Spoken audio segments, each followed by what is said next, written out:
In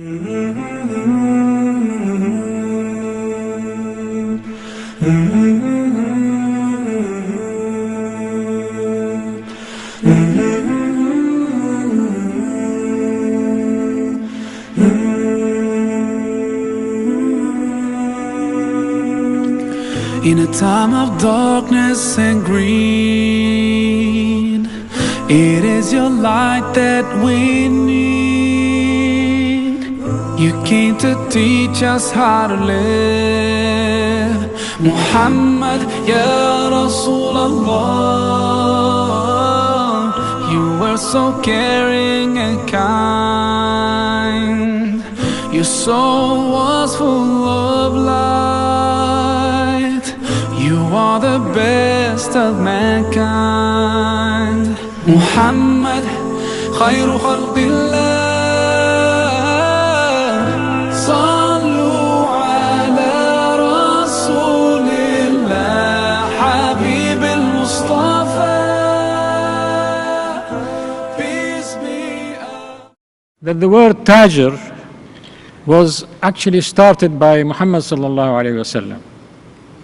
The word tajir is instead of simsar in the times of Jahiliyyah. Now I'll say I'm not an expert on this, and mashallah there are many mashayikh here, so I have to be very careful. So this shows that this kind of work is receiving a great deal of attention. It is being received by a number of people, old, young, men, women, from different parts of the world, different faiths and so on, because they see the importance of this project. Now, what do we mean by, what National Geographic has actually done is also, they have produced recently a book for kids out of that 1,000 inventions, so that can be used in the schools and families and so on. Rather than go and follow the same pattern of women's lib and suffragettes and so on, fight your way into the society. You don't have to fight, my good sister, because all you need to do in a Muslim society is to say, I want my right, which was 1,000 years ago, and you'll feel many times better in taking that right, because it gives you what we call, in brackets, equality in society. Muslims now are a candidate for improving upon the world, because they're starting to build their nations. Now I want to look at that. And how can one say, why is it, how did this world in the past manage to live in an economic stability situation? What kind of development, what kind of institutions? And you find that it is actually the individual behavior, the individual person, the human resource, the quality, the unit quality of a human society is what counts. And I tell you one thing, it is linked also a little bit with Oman. You'd be happy to say. Oman? What has Oman to offer to the world? Stability of the economy of the world? How could the Omanis do that? Well, I'll tell you one thing. The behavior of the Omanis, your great-great-grandfathers before, they had a special characteristic in their trades, the way they used to conduct their business. Bismillah ar-Rahman ar-Rahim. In the name of Allah, most gracious, most merciful, all praise be to Allah, the Lord of the heavens and the earth, and peace and blessings be upon our beloved messenger, Muhammad sallallahu alayhi wasallam. Dear brothers and sisters, I salute you all with a salutation of the people of paradise. Assalamu alaikum wa rahmatullahi wa barakatuh. Thank you all for dedicating your valuable times to be with us today. This only indicates your hunger for knowledge and wisdom. We thank you again. On behalf of the Sultan Qaboos Higher Center for Culture and Sciences and the Islamic Information Center, we welcome you all tonight to this important event. We hope that tonight's lecture will be fruitful and beneficial for all of you, and it will add something to your life, inshallah. Before we start today's event, let us all contemplate on the divine words of Almighty Allah, where Brother Asim bin Muhammad Al-Jabri will recite a few verses from from Surah An-Naml, chapter 27, verse 27 until 35. أعوذ بالله من الشيطان الرجيم. قال سننظر أصدقت أم كنت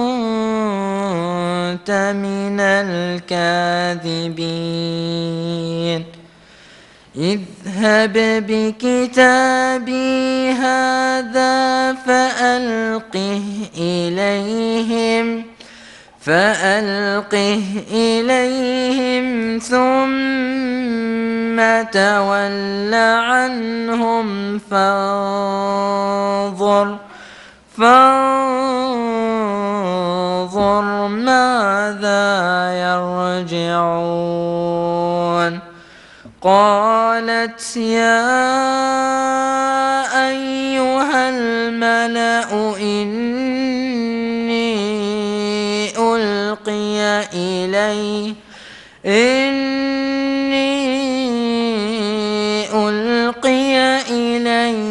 كتاب كريم إنه من سليمان وإنه بسم الله الرحمن الرحيم ألا تعلوا علي وأتوني مسلمين.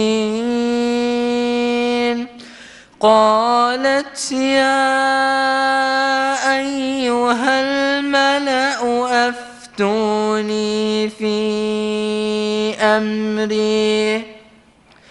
أفتوني في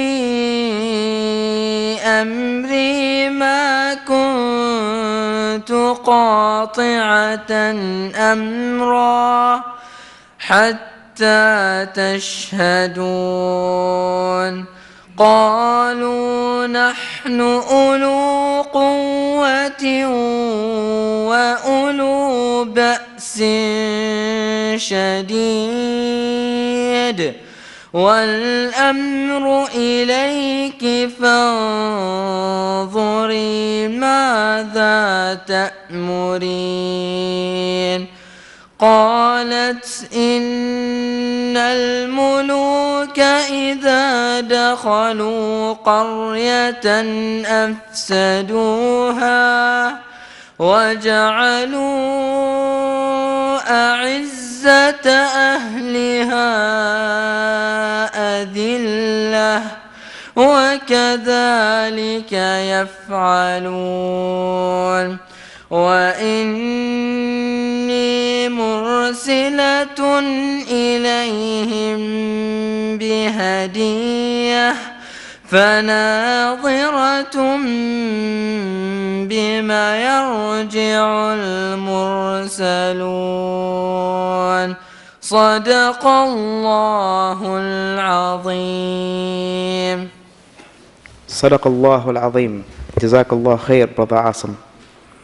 Before we start today's event, we would kindly request all of you to put your mobile phones on silent or switch them off so that we don't disturb other audience.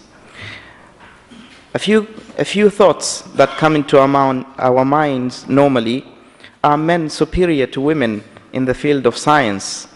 Is the role of Muslim women only being housewives and raising future generations? Did Muslim women play any role in the development of science? Were there any women inventors in the dark ages? These are some of the thoughts that come into our minds. Today we have an interesting lecture by the title, Women of Science in Muslim Heritage, Role Models. Before we start today's lecture, let me say a few words about our honorable guest. No matter what we say about the professor, we will never fulfill his rich files of achievement. Our honorable guest today is Professor Salim Al-Hasani, born in Baghdad, then moved to the United Kingdom, where he started his journey, his scientific journey. The professor is the president of the Foundation of Science, Technology and Civilization, UK. He is also an Emeritus Professor of Mechanical Engineering and Professional Fellow in Humanities at Manchester University. He has created a global movement aspiring to fill the 1,000 years of amnesia in our knowledge, commonly known as the Dark Ages. With this, we would like to welcome our honorable guest, Professor Salim Al-Hasani, to give us tonight's lecture.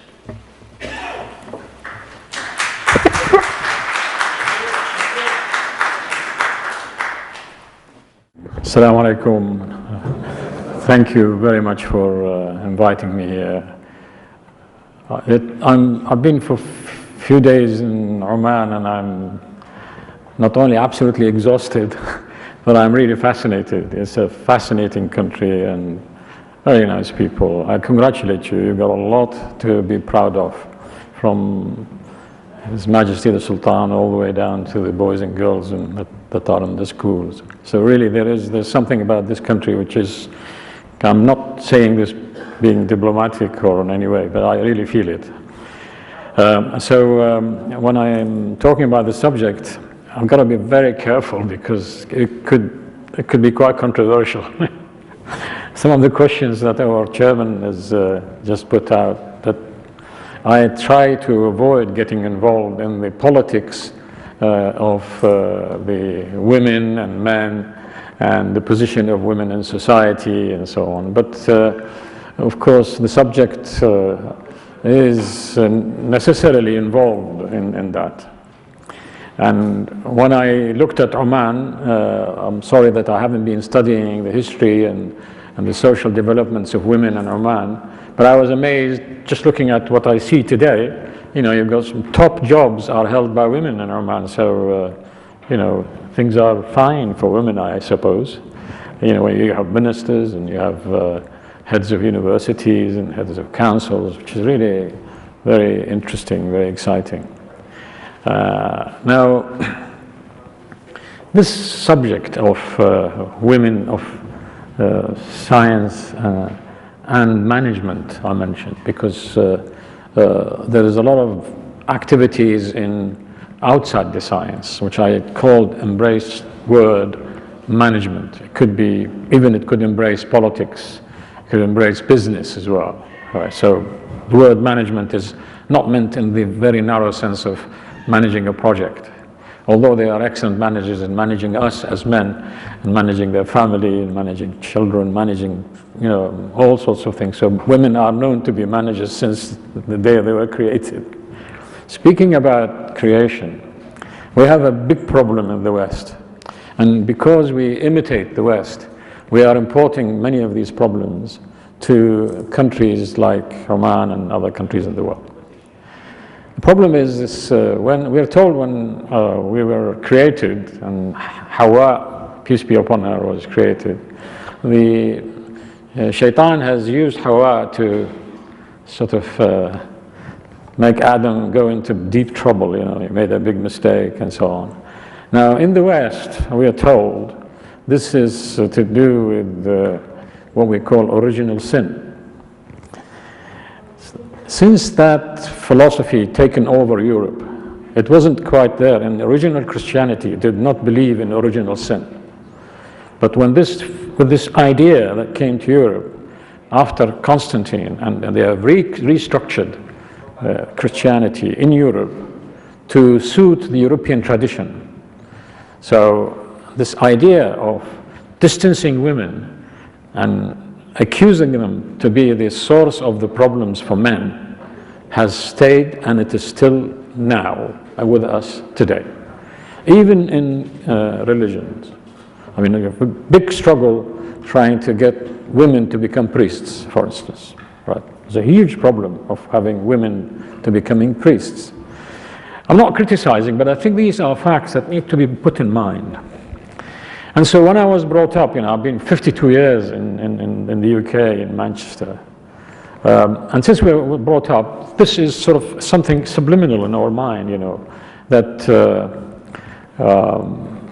women had to fight to get their right in the West.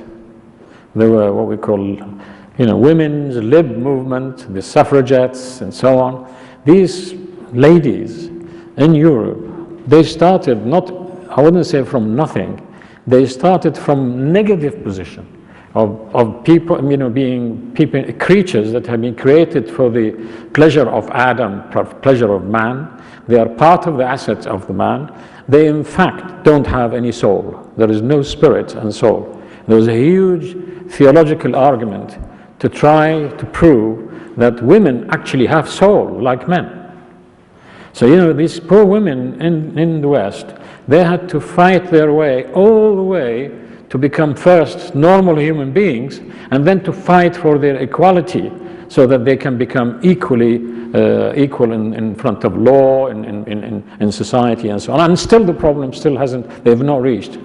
So the curve of development of women in Europe and in the West in general is one of starting from a very low position and then trying their way up, fighting men and trying to create space for themselves in employment, in education, in authority, and so on.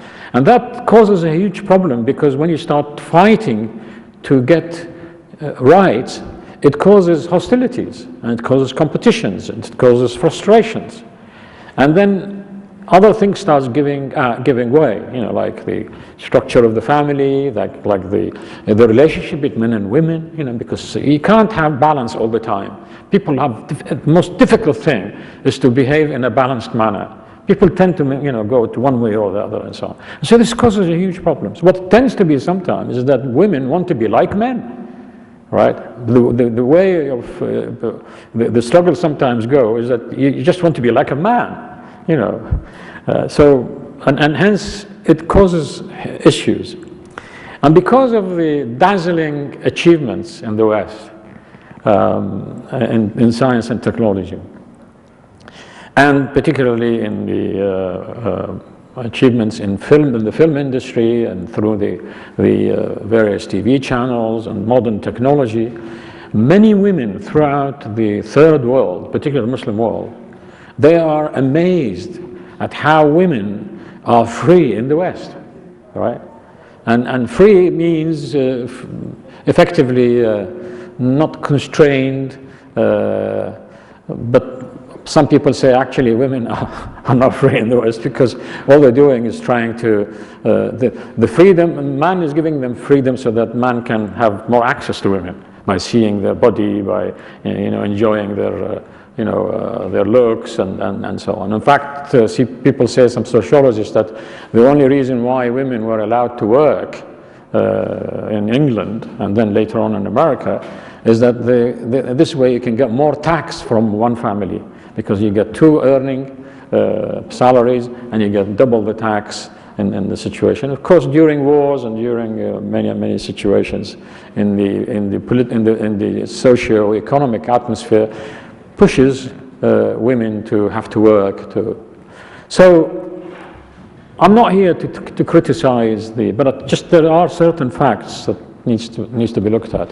When you look at the position of women in Muslim heritage, I call it heritage, I don't call it Islam, because Islam is the faith and religion and so on, But heritage is the cultural heritage of people who were influenced by Islam, by practicing Islam and so on. And their behavior comes out with something in between. Not Islam, not tradition completely, but a mixture of the two, right? And that's why they are different. You get Indians, Pakistanis, Arabs, Turks, and so on. They behave in various ways, but they're Muslim. So I deliberately use the word Muslim heritage, and that is the heritage is that what we receive from the past, what we see today and what we receive in the past. When you look at the way women have developed in the Muslim heritage and history, you find that there is very opposite curve. The development curve of women in the West is from low to higher and higher and continuous improvement of their position, right? Whilst when you look at what happens in the Muslim world, they were quite high, right? Well, of course, they were very low before Islam. You know, some tribes used to bury girls alive, right? Because of the potential problems that they will have in society when they have girls. But when Islam came, it has improved the position of women very quickly, and it has also encouraged some of the habits amongst the Arab tribes which allowed women to become businesswomen and so on, like the wife of Prophet Muhammad, peace be upon him. She wasn't a businesswoman when she was because of Islam. She was a businesswoman and before Islam. So, right, so there are some tribes who had, you know, their attitude to women and the position of women was quite good. And in fact, you find in the Arab tribes, like leaders, you know, women leaders, like the wife of Abu Sufyan. She was effectively ruling, you know, the opposition against the Muslims at the time. But Islam came and has enhanced this, the position, because there was a lot of aggression, a lot of inequality, and a lot of influences that come from outside, particularly from India and Persia, where the position of women was an absolute disaster. And some of it still now, some women, probably the wives, has to be burnt with a dead husband just because she belongs to him.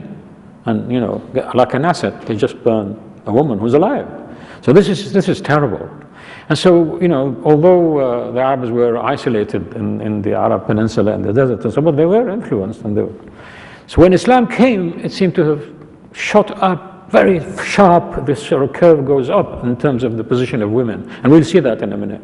But then, when, you know, very quickly, that position which was up seemed to have started going down, and continued to be down.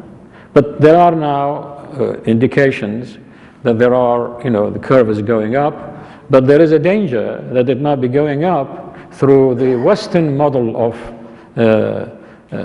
sort of liberalization of women. And the Western model of liberalization of women in a traditional Muslim society causes huge disruption and political upheaval and social confusion.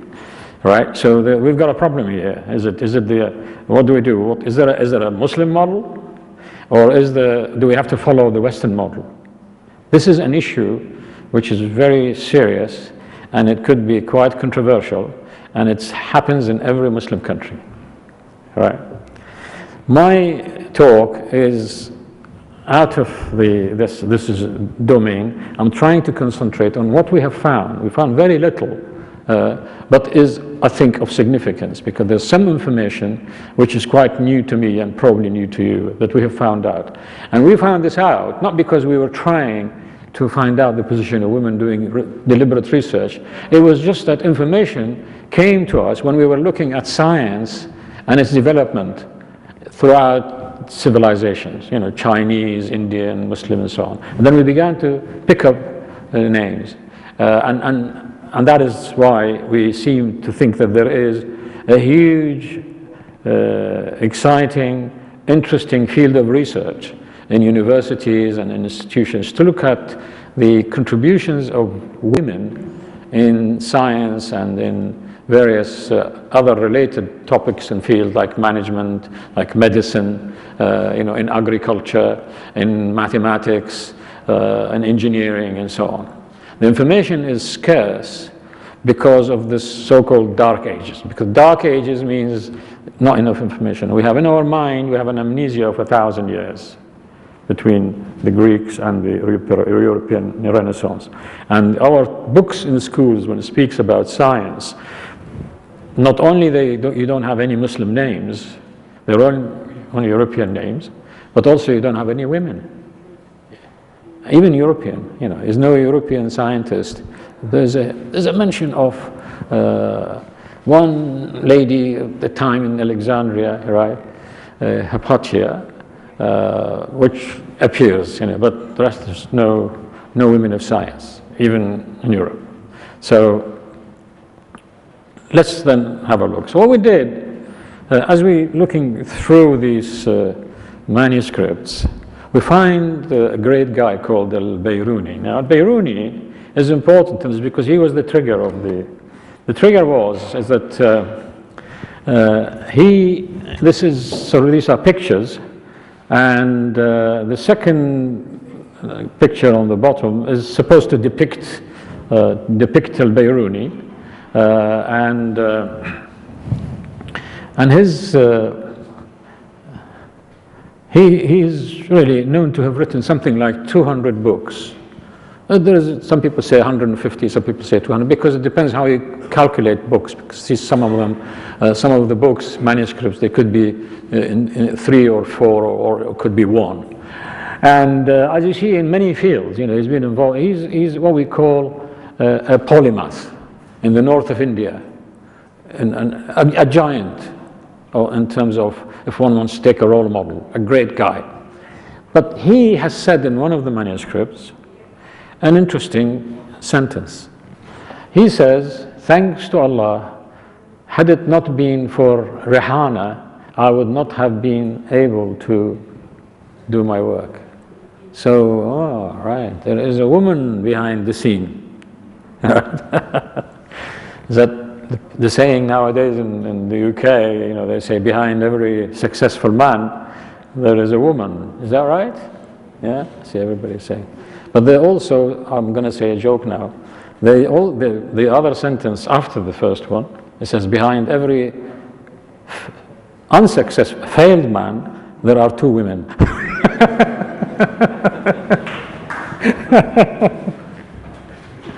Now then, this was, in fact, I've also learned, just before coming over here, I learned, I think I'll give you another joke. Somebody said to me, do you know the difference between complete and finish? The 2 English words, they're identical in meaning, complete and finish, isn't it? So, what's the difference? I said, really, I think the same. He said, no, hold on. So he took out a piece of text and he says, when you marry the right woman, you are complete. If you marry the wrong woman, you're finished. But if you marry 2 women, you are completely finished.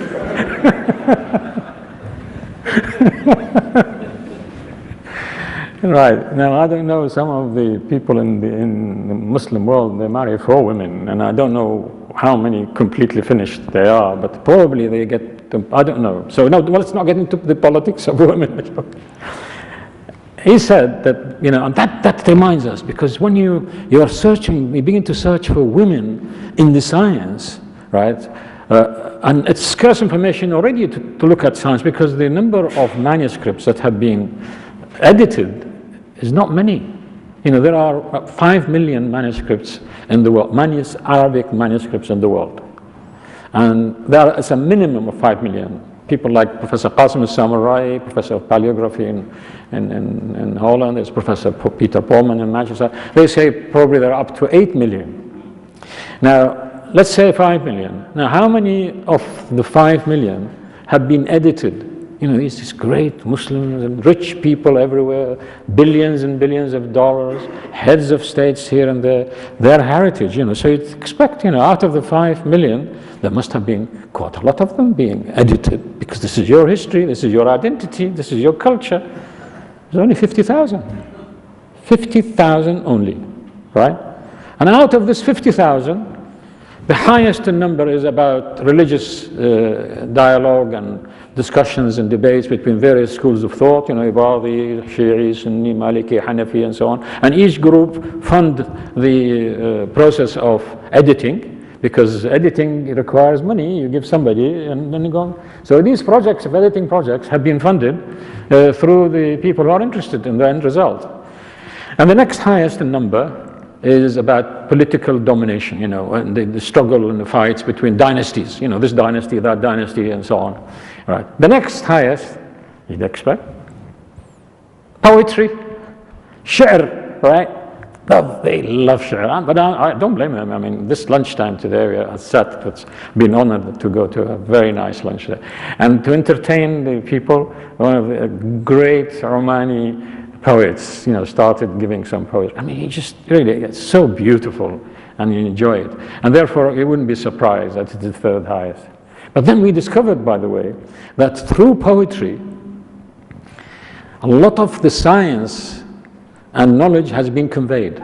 I didn't know this. You think poetry, that's to do with language. It isn't just to do with language and grammar. The knowledge of fiqh, right, of theology, and the knowledge of even mathematics, knowledge of physics, is conveyed through poetry because it is the quickest way of memorizing the knowledge. And also, it holds it without change. Because when you describe something in a poetic manner, the rhythm and the grammar and so on has to stay the same. And therefore, the piece of knowledge itself would be transmitted throughout the ages from one person to the other intact. This is fascinating. And this is a great discovery. But the issue is not this. The issue is that the next highest afterward is the various other informations which you find here and there, and then we discover about science, we discover about technology and so on. So really, it's a very difficult job. And therefore, those of you who have influence in institutions and universities and so on, and philanthropists who can finance, we would like very much to have some strategy and some prioritization of which manuscript to be edited. Try to edit, to start with, look at manuscripts. If you want to know about women's manuscripts, try to look at manuscripts that have no author, no name, because most likely it would be a woman, right? And some of the women, when they wrote, they even chose some false names, okay? And sometimes some names are taken out by the scribe or by the shop, the commercial people who want to sell manuscripts. They try to do some cheating. They think that because of the latter ages, they do that afterward. They take the name out. Now, and I think a priority, if you want to know about the role of women, you have to search for them in the remaining 5 million. If you want to have a priority about science, about various other important subjects, because you need your generation, you need to discover your stake. You are a shareholder. Our societies in the Muslim world, they have a stake, they are a shareholder in the present day civilization. Today's civilization is like a huge building, like this mosque, right? Okay, this mosque has been built by His Majesty the Sultan, right? Funded it. But do you know the people who actually built it? The decorators, the plumbers, the bricklayers, the people who have sweated day and night trying to get this job done. You don't know that? You probably know the name of the company that have, that's all. Well, it's the same thing as that modern civilization has been built by the men and women from various parts of the world through history.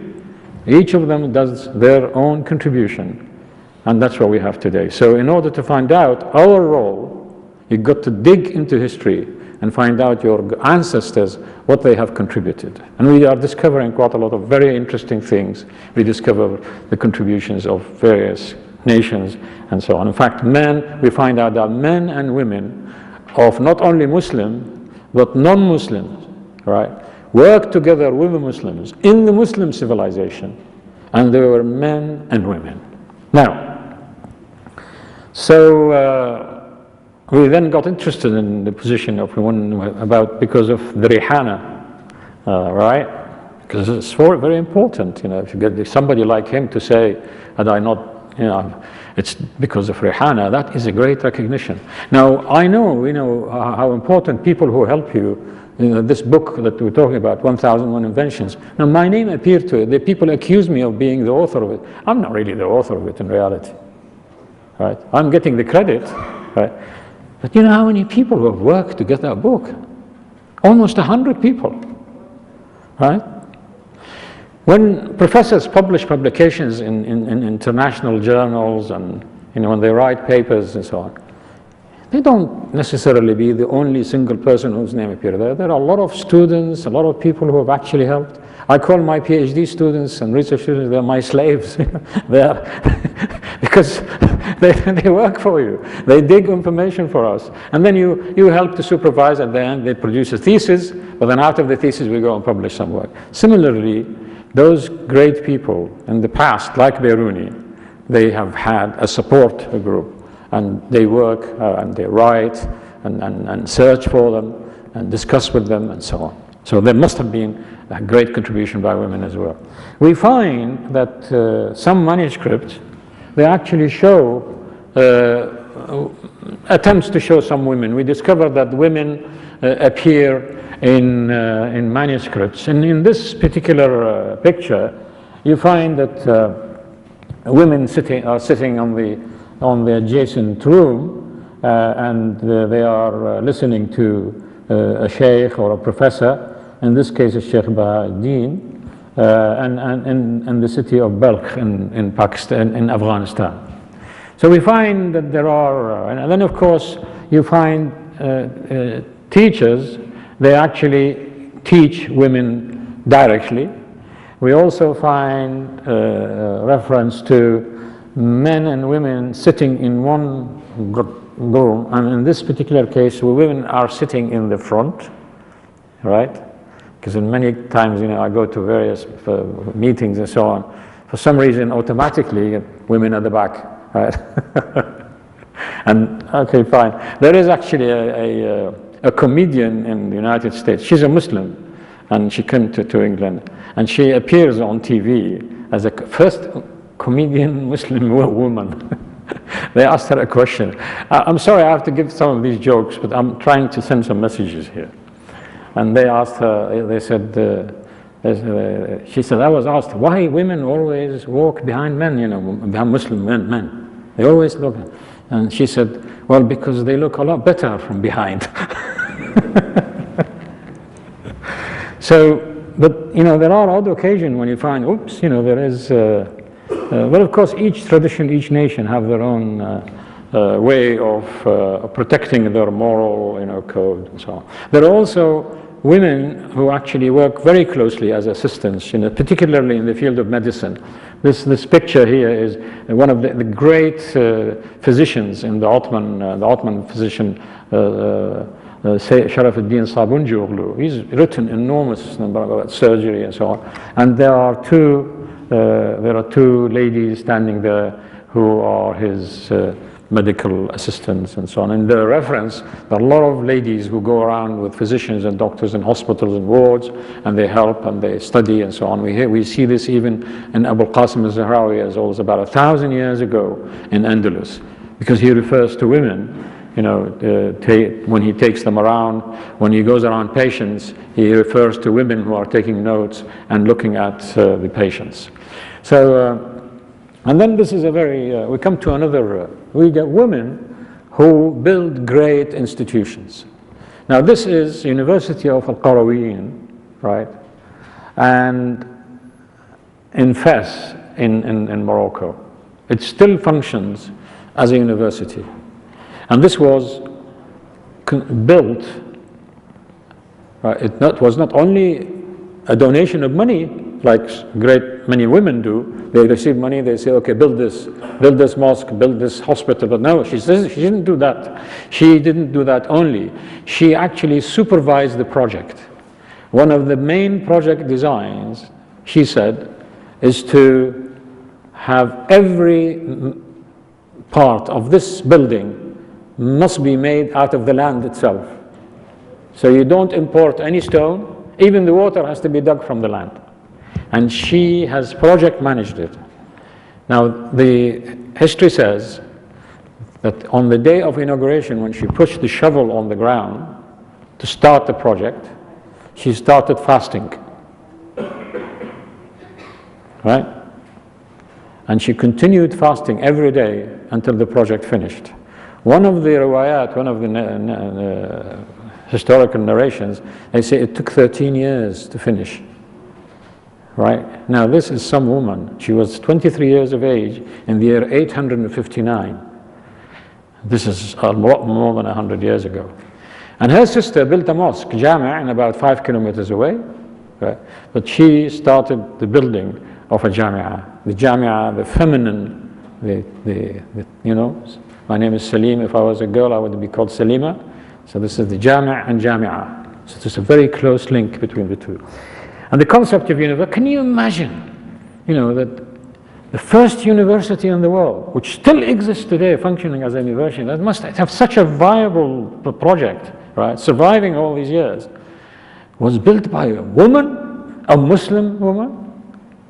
Now this must be a very powerful message, actually, which completely takes the stereotype. First of all, everybody thinks that, oh, they say, well, universities, well, they must have started in the West, you know, maybe perhaps Oxford, Cambridge, or Sorbonne, and so on.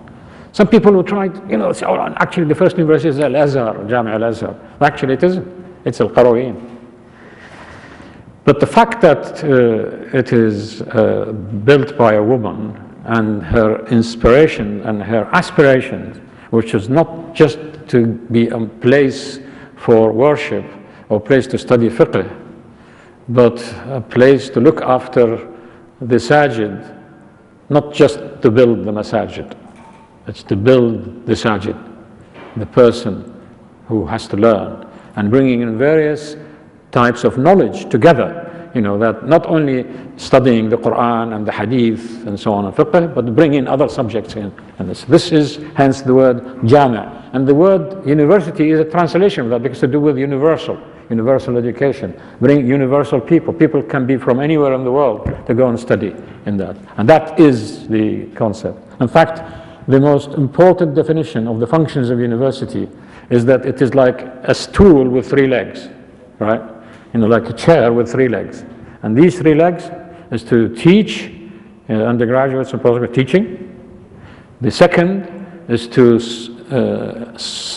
research into problems of society, besides society. And the third is continuous education. Some people call it mid-career education, but some people call it lifelong education. These 3 important functions of a university have been set up from those years. Now, we don't want to go in too much into the university idea, but you know, the chair, the baccalaureate, بحق الرواية, converting to baccalaureate, the chair, you know, I have a chair in mechanical engineering. This comes in from those years. Even some people say that the mortarboard, which people wear, you know, students wear, and the gown is the symbol, is it bisht? Huh? Bisht. Right, the gown is the gown of the scholar. You know, this is the you become sheikh or you become a sheikha. You know, when you put that on. But also this flat thing that you wear. There are stories that tell us from history that this was actually the Quran in those days. That you put the Quran on your head and then you give an oath to behave yourself. And so that it's not only you're getting a bihaq al-riwaya degree, but you're also going to have become a useful member of society, and that your aim in life is to be useful to people, right? So that you don't misuse this certificate and this qualification and become and do something good, something bad, and you bring in bad reputation to the professor who gave it to you. So. I now like to go into other ladies who have made great, you know, contributions in civil engineering and project management. We have another lady that many people know about, but they don't realize how significant she is. Don't try to read this, by the way. This was I just picked it up to remind me, but forget about it. Just think of the name. It's Zubaydah bint Ja'far Al-Mansur. There's a letter T is finishing there. And she's the wife of Harun al-Rashid, right? The famous Harun al-Rashid, the great, the one that he was known to have said to the cloud, you can reign anywhere in the world and your crops will come to me. Let's imagine the vast empire that he was ruling. His wife, she was almost divorced because of taking so much money from him to build a fantastic project. And this project is what we call the highway between Baghdad and Mecca. Nowadays, when you have a highway, you have motorway or a highway, you want to have service stations along the road, right? You drive, you run out of petrol, or you want to have rest place, or you have to sleep somewhere, drink, eat. The caravans to go to Hajj from Baghdad all the way to Mecca, right, will face a problem, where to stop, where to sleep, and so on. She has built service stations all the way from Mecca to Baghdad. She nearly ruined Harun al-Rashid. But anyway, she continued after his death. Fantastic lady, imagine. And she was involved in the project management as well, not just to give money, no, following it up and making sure. And some of them are still available. This is one of them, and still available now. You go to Mecca, you just go a little bit to the north of Mecca, and then you reach a spring, and they're called Nabi' Zubaydah. And this Nabi' Zubaydah feeds into the people tested that the water from Nabi' Zubaydah, right, which she dug up, it goes to Zamzam also. So and there is also Nabi' Zubaydah or Darb Zubaydah, which is known from Baghdad. In Kufa, you go to Kufa, you go a little bit outside of Kufa, they call it Darb Zubaydah. A huge project. Can you imagine, in those days to do this? So I think that this lady was definitely very, very unique lady. There is another interesting lady, which I have to bear in various subjects. This is to do with the building of a very sophisticated device. This sophisticated device is called astrolabe. Now, the astrolabe, or in Arabic, istarlab. The astrolabe is almost like a computer, but mechanical computer, with circular discs made out of copper or brass, almost like a CD-ROM. The DVD, the CD-ROM, and you put in the computer, very much like that, except that you don't read it by electronic Persia and India and into Europe. And they found how the women were treated. Men be sort of liked because women were effectively treated as, how would I say, as inferior to men. And they would use some aspects of the Quran and Hadith to satisfy their masculine behavior, because you can cherry pick certain ayat and a certain so on without looking at the overall. You can then dominate, of course, الرجال قوامون على النساء and things like that. But the position of women began to distort, and the balance that I spoke about in the early years of Islam has been tipped, unfortunately, in some countries. Now, of course, speaking about that, you get women who have been kings and have been queens, like Daifa Khatun. Daifa Khatun was the daughter of a king, and then she became the wife of a king, and then she became the mother of a king, and then she became a queen herself in Halab. Right. Great lady. Her life is worth studying because she's built a number of institutions and so on. We see here that some modern depiction of women out in the fields. I went to Morocco the other day, in a place called Chefchaouen.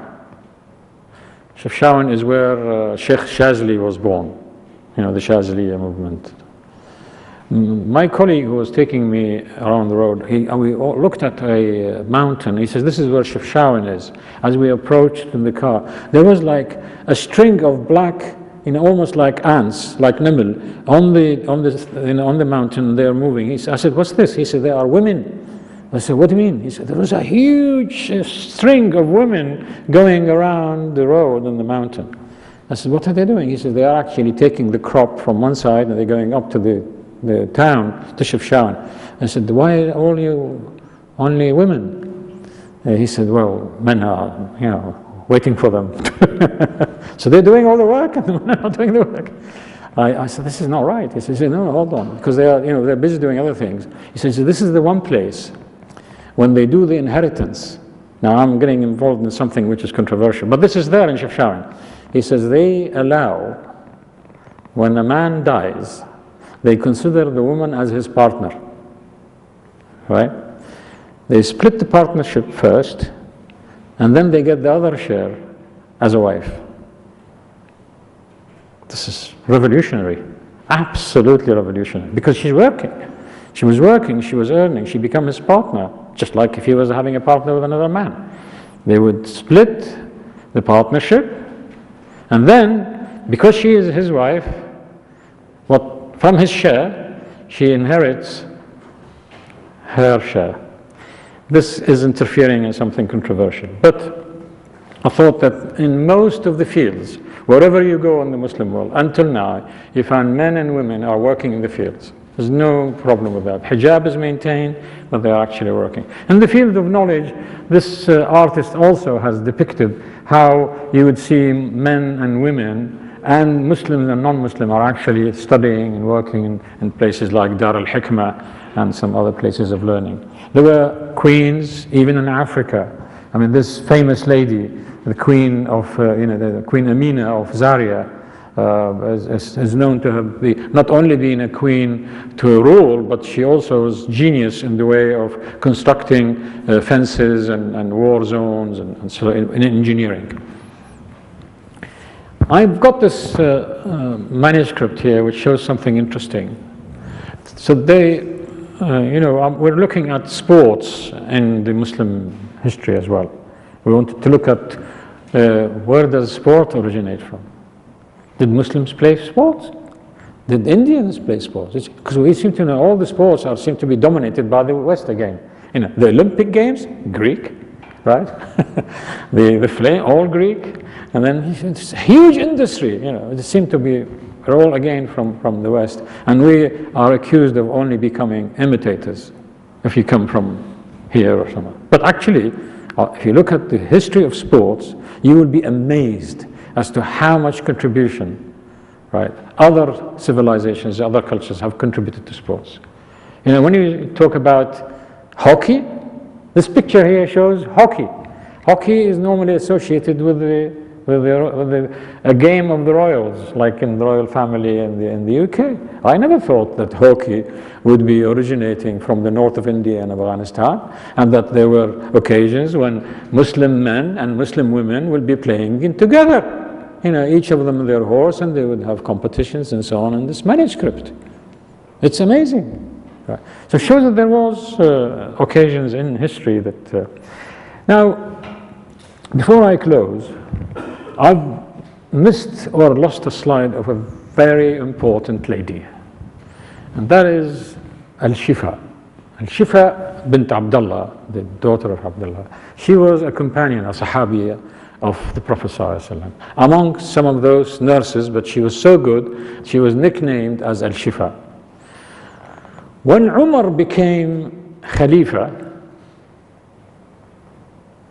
he has invented the post of health and safety executive. When you do any industry today, or any building, any project, you have to have health and safety examination. Make sure that it is safe to use, right, and it is secure to use. So he appointed her as the health and safety executive over Medina. You can say al-muhtasiba over al-Medina, but muhtasiba definition in those days is different of what you now think of al-muhtasib was. Because we only link the muhtasib is to do with collection of money, right, and zakah and tax. That's not the issue. She was in charge of ensuring that medicine, the weights and measures, the buildings are all safe and correct and according to law. And he gave her the power to execute the decision. In other words, if she finds something wrong, she would lash, right? And she would, not by herself, but she would have their assistants would punish the guy who's doing the mistake.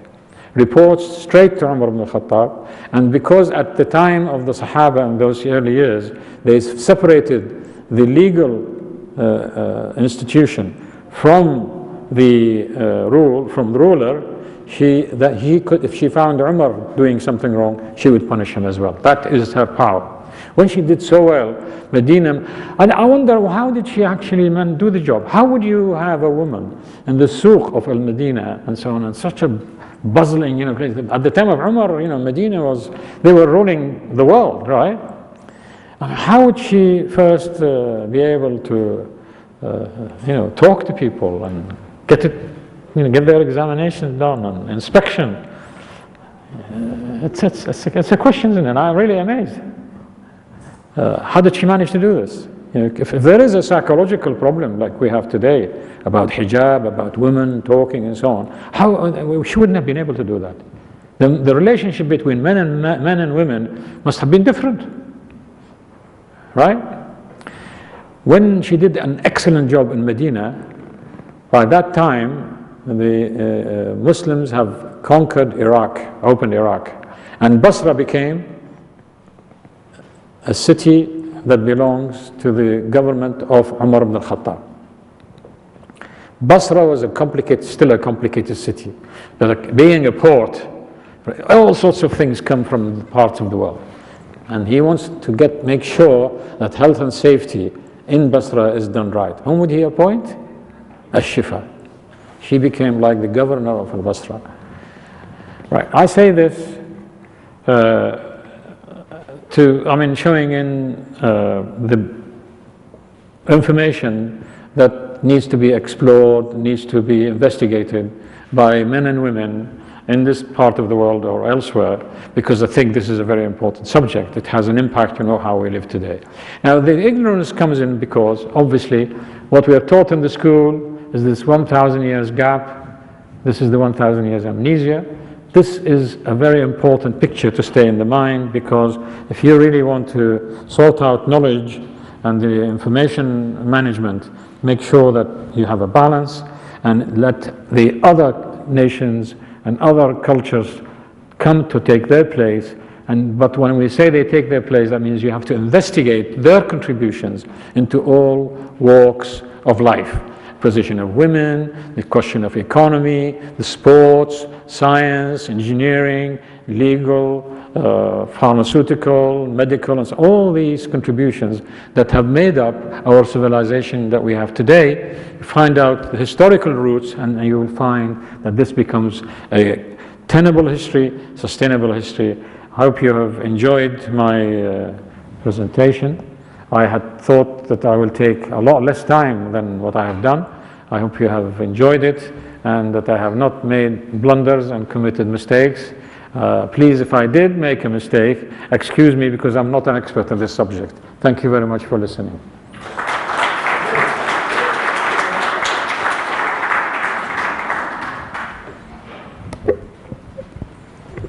Thank you very much, Professor Salim, for this fruitful and educational lecture, and I hope you all enjoyed this lecture.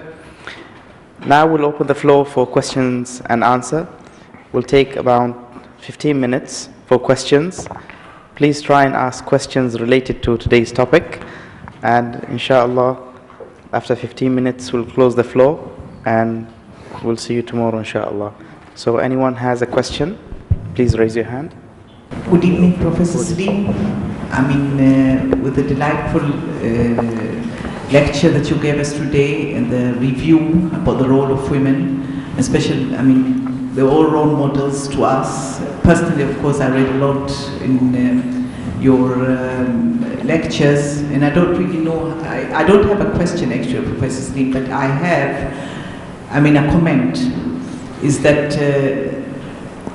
the aim, this is what I got from you, the aim of showing the role of women all through the history, in different civilization or Islamic civilization, and through different years, periods. It was the aim of this lecture is that to show that what are the positions of women and what are the roles of women in terms of, this is my question, and at the same time it's a comment. Is it contradicting with the position of women at the moment? This is what you are trying to tell us. Personally, I believe it's the problem of mentalities at the moment. At this recent time, it's the problem of mentalities. It's not the problem that women are suppressed or they're kept behind, but it's the main problem that we are suffering of is the mentality that cannot accept women to be exceeded, the mentality that cannot accept women to be, in advance. So what is your comment about that, Dr.? Thank you. Thank you. The aim really is to bring attention to a new field of research, right? That's one. There is obviously another intention, which is the take-home message effectively, and that is that I'd like to see the young women of today, particularly in countries like Oman and others, is that they should not entirely forget about their tradition and moral code and their past and seek other role models from the West, because this can cause a huge imbalance and causes a problem and will not solve the problem. And it causes even more inferiority complex.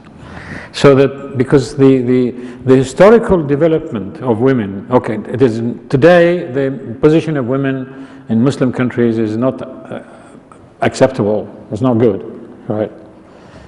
Some people may disagree and say, you know, I'm quite happy with my woman and she's happy with me, so why is this a problem? No, there is a problem, because the world is not accepting it. It's going to change. The question is, how are you going to change it? Are you going to change it? And freedom means that women would have the freedom to take off their hijab and their clothing and become a sex symbol. Is this, do you call that freedom? Or you don't want that, and then you lock her in, and hijab means actually complete isolation and complete niqab, and even talk. Even her voice is called awra and so on. Either this extreme or that extreme. The balance, which is the very important Islamic mechanism, it's always al-wasat, and the balance. The way Muslim society have reacted to the teachings of Quran is you see it through the history and study what they did at the time of the Sahaba, the time later on, and say, how did women live? And you compare it and study it and see whether we can derive some examples from role models from there. I don't mean that we imitate exactly, but make use of those examples when you want to make a change. So you use the best of the past to build the future. That's what I like to see. What worries me is that in such, because of the impact of modern means of communications and sudden exposure, and also the way the political tactic is happening between countries and politics and domination. Obviously, if you want to influence a certain group or certain nation, you try to make them import your moral values and your method of thinking, and then you have less hostility. The most modern theory about control is, they call it soft diplomacy. Soft diplomacy is by Professor Naik in MIT, Boston, is a new method of the other, without having to, because they are against, there's a new movement in politics that, why do you have to send an army to conquer people? Right, and you kill, and then you spend a lot of money and lives, and then people will hate you for it. The best way is to invest in making them think the way you are, and then therefore there is no need to colonize. There is no need to, right? So make them want what we want. That is the new policy. Now that may be a good thing, and if everybody becomes like an American, that's fine, but that is not fine, because the world is having serious problems from this way of life. Supreme capitalism and becoming rampant, consumerism is taking place. All this advertising and so on is all aimed at the woman to try to make her buy more, all the cosmetics and so on.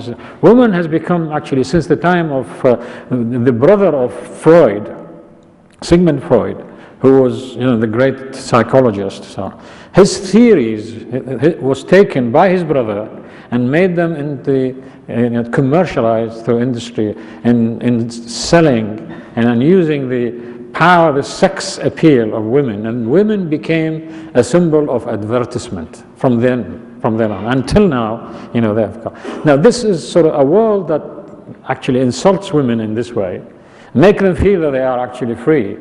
Is not healthy, because this impacts on the attitude of governments, attitude of bankers, attitude of, well, it's strange that you need a balance, and therefore the suffering that is happening now in the world, which is the enormous amount of energy consumption, overspending, right? It's causing global warming. It's the, you know, the moral sort of decadence of the banking system, the collapse of the banking system.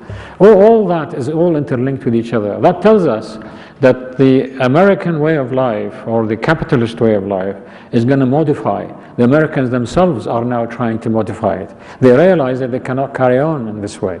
And so if they are changing, we might as well try to adopt the most advanced and futuristic means, rather than go and follow the same pattern of women's lib and suffragettes and so on. Fight your way into the society. You don't have to fight, my good sister, because all you need to do in a Muslim society is to say, I want my right, which was 1,000 years ago, and you'll feel many times better in taking that right, because it gives you what we call, in brackets, equality in society. They have behaved in this way and that and so on. So this is what I think the message that I'd like to convey, because I have a feeling for this part of the world, even though I am, you know, I'm a British citizen and so on, because this feeling is a global citizenship. We need to live in this planet, and these huge methods of ingressing on the planet requires collective action. Muslims now are a candidate for improving upon the world, because they're starting to build their nations. They're starting to build a new civilization. So put it right. Don't just be an extension of the civilization of today, which is decaying. Produce a new paradigm, produce new ideas, right? Get out of the box, but make use of the past, your past and the past of the West, past of the East, to produce a better world. That is the message. Thank you, Professor. You're welcome. Al-Wadi from the Research Council. Thank you. Thanks again, Professor, for such an enlightenment. In terms of gender debates, what I got from your talk today, somehow that was addressed somehow. There are means to address the gender debate which we have now today. So how do we go forward that we take the history and move so that we don't get stuck in this gender debate? Because what we have today in Oman is women empowerment. Are these means really to go and get across the gender debate, so we reach a point where we can achieve what was achieved in the past? Thank you. As I said in the beginning of my speech, I am not really very good at this debate myself, because I'm not an expert on the subject. I try to bring out to you what we have discovered, right, in terms of names and so on, and then it's really up to you to make use of this information.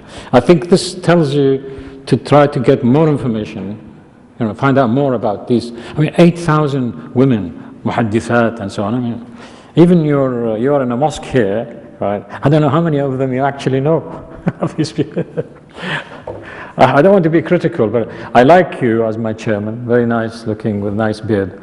But I intimate to you, I asked, I said, look, since we're talking about women, can you get me a women chair, you know, for tonight? And I find you, my good friend. Ah, that's fine, let's go. Yeah, it's just to break a psychology, because, you know, because you've got ministers, right? You've got heads of institutions, but I think that the mentality of Islamic people need to be adjusted without causing a threat, right? You know, because if you are so rigid and so brittle, you know, the difference between, you see, this bottle here is because it's flexible, right? It doesn't break. You can squeeze it and it doesn't break. If this was glass, if you try to do this, it will break. The difference between brittle, which is glass, and this is resilient, flexible. We've got to have this resilience. So don't be afraid. You know, I'm sure most of these successful societies, you see them, they were actually sharing a women, right? And their contribution is remarkable. They can really enhance the. I'm looking at some of my bearded, you know, long bearded friends, with due respect, of course.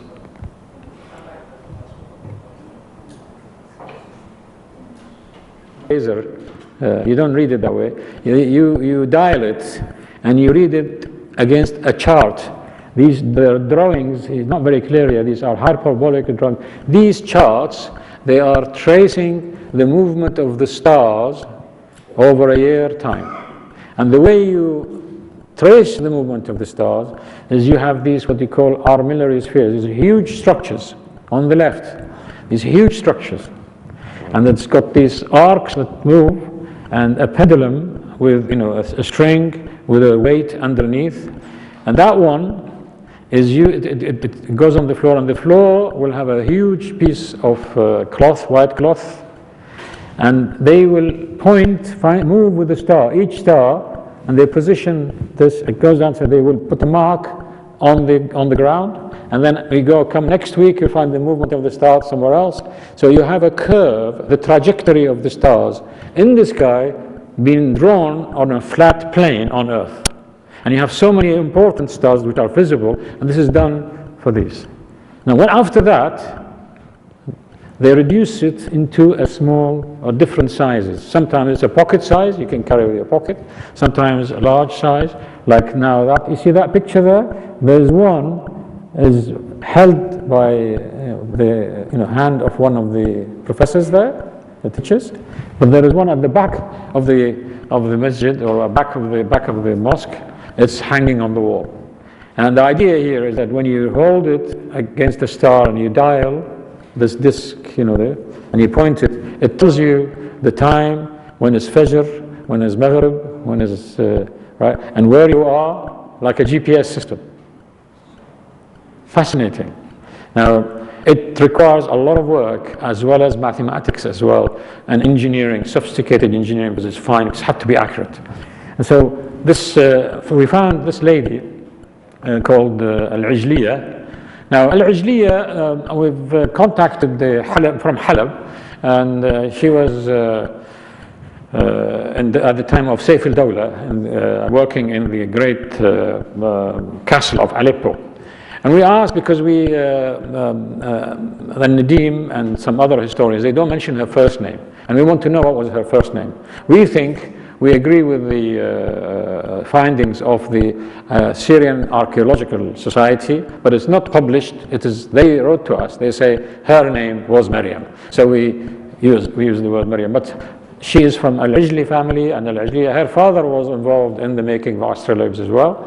And one of the teachers we discovered was a Christian from Halab, who was also helping her in the making of this.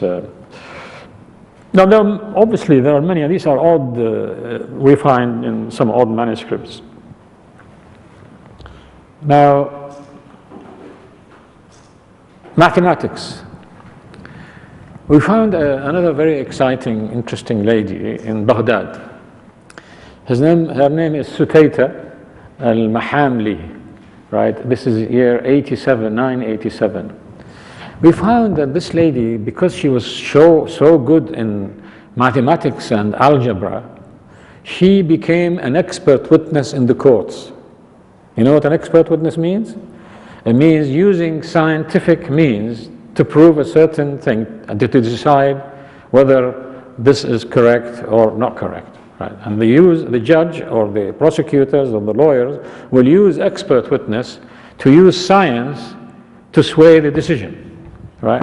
Now, she was a regular expert witness in huge problems, like, for instance, a partnership of building and it dissolves. The partnership finishes.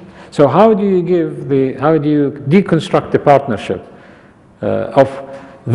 She would visit the building, and she would find out how much of it is built, but how do you calculate the money spent and the effort spent? She'd be using algebraic equations and volume and surface area, right? And to calculate the shares and part, and then distribute it accordingly. Same thing with inheritance, and sometimes some very complicated inheritance calculations would require algebra.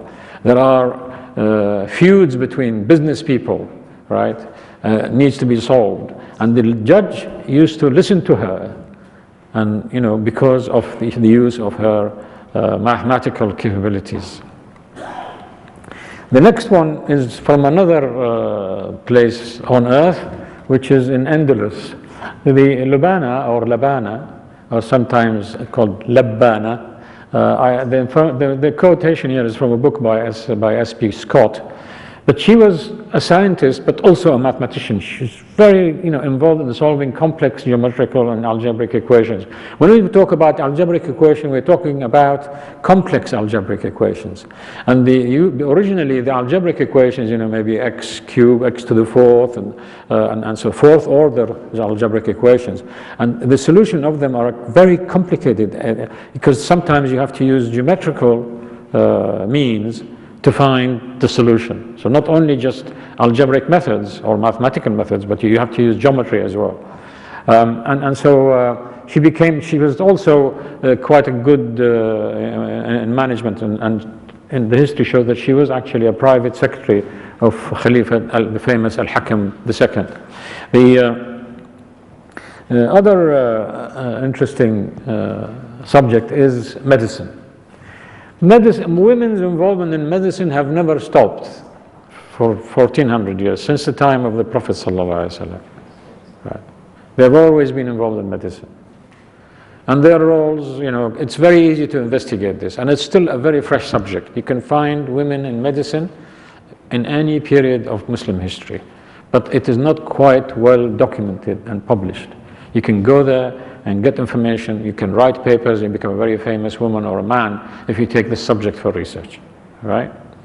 So you find in the early years Nusayba bint Harith al-Ansari, there's Asma bint Abu Bakr, and Zainab bin Urud. But I'm going to pick up, there is of course very great, she's probably the first professional nurse. In terms of profession, what I meant, she used to train and give courses for other ladies to teach them medicine.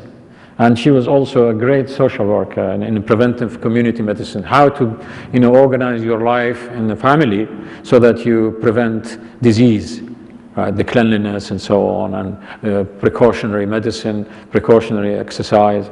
So she was, and she was Rufayda al-Aslami. The most,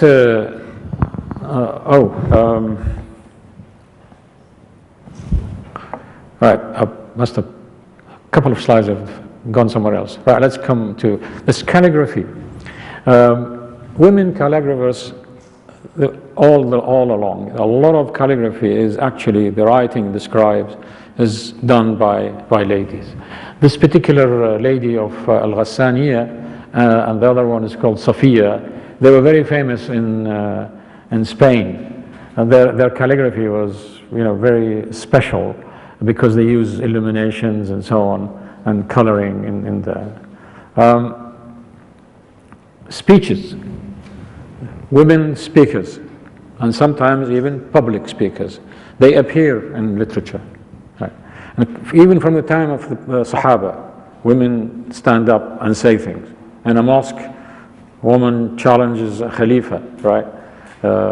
They speak, but there are preachers, women preachers, who actually stand up and give lectures, and give, whether it is religious or non-religious lecture, a woman would be giving it, and there was no problem in listening to a woman standing up on a podium and speaking. There is evidence of that.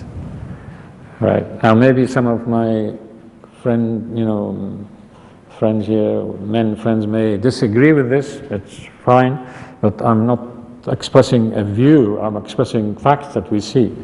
And take, for instance, this manuscript, it shows a lady, I don't know whether it's as clear, from my angle it's not quite clear, but it shows a lady on the right who's standing in the minbar, and the audience are men and women. Now, there was a book recently have been published in the University of Oxford.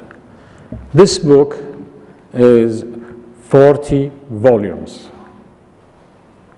right? All about women of theology, of Quran and Hadith in the early years of Islam. And it contains the names and the descriptions how many do you think? 8,000 women. It's called Al-Muhaddithat, right? This is the cover of the book. And I know the author is a great guy originally from India, but he's based in Oxford. And his name is Muhammad Akram Nadwi, originally from Nadwatul Ulama. And this book is just incredible, 8,000 women. That tells you that, in fact, women were scholars in theology. We're suffering in Europe about allowing a woman to become a priest, right? Whilst in here, you seem to have discovered that men were learning from women the religion of Islam. Now, I am not an authority on the subject, but I find some people tell me that there are famous imams like Imam Ibn Jawzi. He studied under 70 women. Right? Ibn Hazm al-Andalusi. Right? He was raised and taught by women.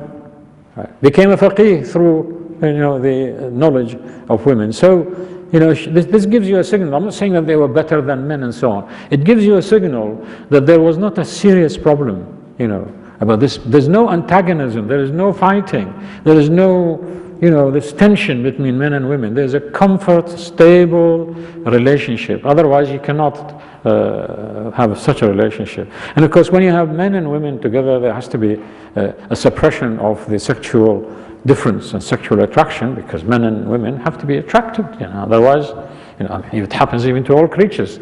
The woman has to do something, the male has to do something, so they get attracted to each other. This is natural. So the Muslims have sorted this out through hijab, through ghadh al-nazar, lower your gaze, and therefore you behave like normal human beings, whether a woman or a man talk to a woman, there is a behave, normal, professional respect and behavior. This was solved. And hence, I think that's how the society must have resolved that problem. Now, this book is really fantastic, and the attitude of original Muslims and early Muslims and Arabs to even women in history before Islam is interesting, because I was raised in the West, I've seen films and so on, and you come to the name of Cleopatra, right? Cleopatra? Does everybody? A lot of people don't know about Cleopatra. Now, the way Cleopatra has been projected to us is, okay, she was like a queen, but she was a seductive, almost prostituting herself, right, to get to power. Now, let us look at how the Muslims describe Cleopatra.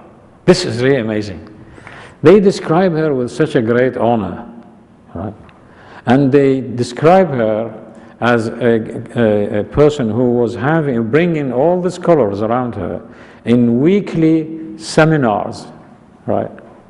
Circles of knowledge, halaqat al-ilm, right? And they respect her for that. She was distinguished in bringing in the scholars together. This is long before Islam, this is old Egypt. And this is how they project Cleopatra, a symbol of knowledge, a symbol of respect. While we go to Cleopatra in our Western attitude, Western book, she's a symbol of, sex and treachery and seduction. It's incredible. It's not the same. And so the other book is another very famous book. This is in Arabic. It's not. It's being translated. It's called Women and Their Publications, their writings. This is a very interesting book. Now, another book which has been recently published is about Ottoman women. Ottoman history is even more suppressed. It's not suppressed by the Europeans only, but suppressed by the Turks themselves because of the problem when the Ottoman state has disintegrated, and then there is a new nationalist government which believed in secular ruling of the state, and they had a problem with their history of the sultans, so they changed the language, the writing from original Arabic script into European script, and so that actually caused a huge difficulty in finding out their history. So now it's coming up with a new uprising of the Turkish nation that is beginning to recognize itself, and the young people of today, they are now beginning to discover their identity. They are they're digging out a lot of information from thousands and thousands of manuscripts in great libraries like the Sulaymaniya Library, Topkapi Library, and so on. This is a very interesting book about Ottoman women. I discovered that the word harim, just like the story of Alif Layla wa Layla, the 1001 Nights, when the European looked at Arabs and Muslims, and they think of the 1001 Nights, that's sort of to do with some strange way of life, Sinbad the Sailor, and so on. And when they refer to Harun al-Rashid, which is, he's the main subject of the story at the time, they accuse him of being a womanizer and, this belly dancing and so on. And the poor guy, Harun al-Rashid used to go conquest 1 year and 1 year for Hajj, right? For pilgrimage 1 year. How could a guy like this? And one of them says in the story, he says, when he used to climb up the stairs, he used to hold the bust of his harem, so that he can go up the stairs. Such terrible, sex symbols. This is incredible. And then the other one is about the harem. But they say harem. Oh, the sultans, they have all these harem, and you can cherry pick any one of them and sleep with them. So, when I dug into what the harem really were, now maybe just only peculiar to the period that we have looked at, harem were the central office of the government. They were in charge of the clerk, the management, the statistics, all the letters, all the accounts, all done by women. Now, that was the harem. It was not only because there are women there not to go in, but also all the secrets of the state were in there. Now, it was run by women. Now, if women have to wear hijab all along because they are mixed with men, then they will feel very uncomfortable, isn't it? So women, when they are with each other, they want to, be free. So how do you solve the problem? How does a man go in the harem, right, in the haram, and then give a warning? You want to give a warning. I went to Saudi Arabia recently. We're establishing some contracts with some universities. They're women universities. Women like our project, by the way, quite a lot. So we have memorandum of understanding and work. The 1000 Inventions is taught as a course, an elective course by Dar al-Hikmah. And we also have a deal now with Iffat University. So when I was taken by Iffat University as a guest, and I was a man, and then there was a lady walking in front of me. She keeps saying, "Man coming, man, coming, man, male is what." So everybody sort of, they all, to protect them from the hijab. So I said to them, "Look here, this problem has been solved by the Ottomans." He said, "What do you mean?" You see, in the harem, it's built out, the ground is built out of marble, polished marble. They have outside there, men have to take their shoes off, and they wear what they call qubqab. You know qubqab? This is the wooden shoe, wooden click clock, right? That is the signal. So when men walk there, talk, right? So then they know that there is a man coming, and they put themselves right. So that's where the qubqab comes. That's a practical application. So I suggested to Iffat University, you don't need the qubqab. Why don't you have these new athlete shoes that make, some children, they like, these athlete shoes, they make sound. You press them and it whistles. Anyway, so the harem there, they were holding, effectively the central government administration. And in there you find all the statistics which they have inherited now. You find some of the manuscripts that will tell you how many eggs are in a farm in the north of Morocco. Hey? This is incredible. How many eggs are laid in there because of the supply and the tax situation? It's all done by the harem, by these ladies. So it's all coming out soon. For hundreds of years, of course, the sultans in the Ottoman state, they have built a great, you got great mosques, great buildings like Sinan, famous architect and so on. But they also had women of philanthropy, like this lady she was called Hurram. But I must say that women, the problem also now, I'm not going to be popular with women. They say if you give a woman 1 inch, she will take a mile. That's fear. Because, say, just keep them, suppressed and so on, because once they take over, there's no limit. Right now, is this true? I don't know. Are there any more questions? No more questions? If there are no more questions, thank you very much, Professor, for tonight's lecture. And hope to see everyone tomorrow, inshallah. سبحانك اللهم نشهد أن لا إله إلا أنت نستغفرك ونتوب إليك والسلام عليكم ورحمة الله وبركاته. Thank you.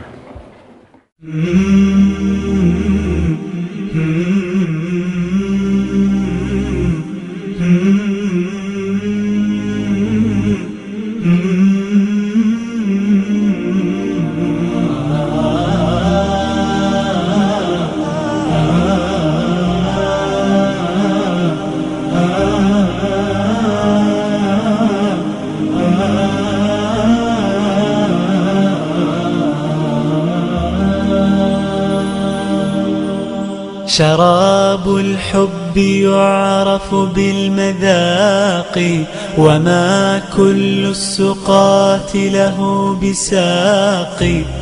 شراب الحب يعرف بالمذاق وما كل السقاة له بساق.